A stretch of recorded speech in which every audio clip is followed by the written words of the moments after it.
বলুন তো কি রান্না হচ্ছে, মানে এখন বলবো না। গাজরের পরে আমরা আদাটাও দিলাম, বাদামও দিলাম।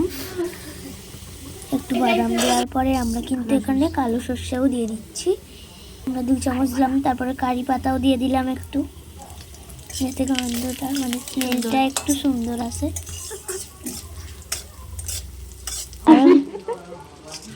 নাড়িয়ে নেব।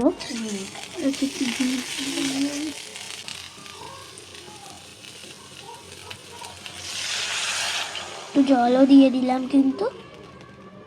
তারপরে আমরা এটা চাপাও দিয়ে দেবো। চাপা আমি ভেবেছি। তারপরে আমরা কিন্তু এটা একটু সুজিয়ে দিয়ে দিলাম। ঝাল ঝাল সুজি হচ্ছে আসলে।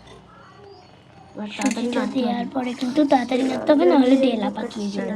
যতক্ষণ না এটা শুকনো হচ্ছে ততক্ষণ না নাড়লে কিন্তু এটা একটু বসে যেতেও পারে। তারপরে আমরা কিন্তু একটু ঘি দিয়ে দিলাম, যাতে টেস্টটা আর গন্ধটা আরো গন্ধ আর টেস্টটা যেন খুব ভালো আসে। এর জন্য আমরা কিন্তু প্লেটে ঢেলে নিলাম। রেডি। সন্ধেবেলায় আপনাদের এরকম হঠাৎ খেতে ইচ্ছে করলে ঝটপট বানিয়ে নিতে পারেন। মশলা সুজি। আমার হাসি পাচ্ছে।